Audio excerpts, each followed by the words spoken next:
कौना देवता के गाड़ल संवारल हऊ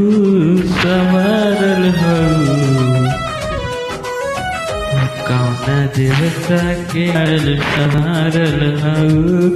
हमरे खाती जमी पर उतारल हऊ तुरे अखिया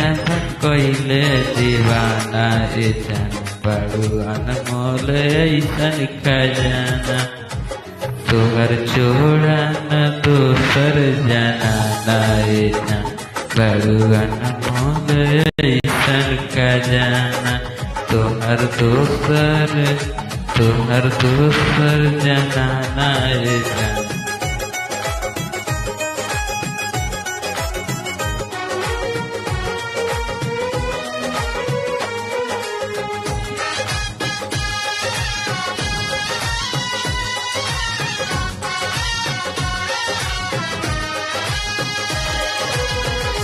सनमा से रंग लेके चेहरा बनवले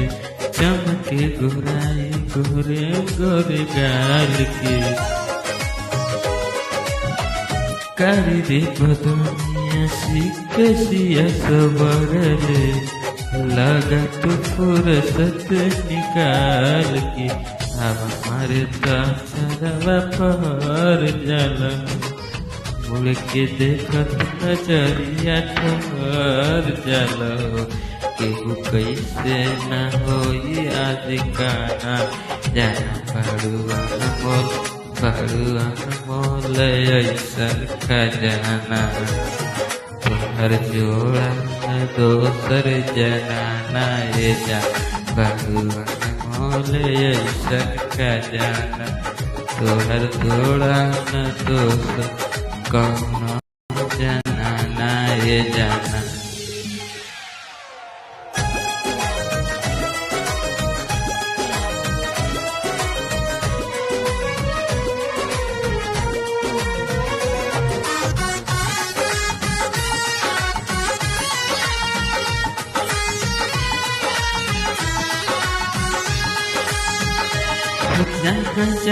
डेग अपन भरबू सजनिया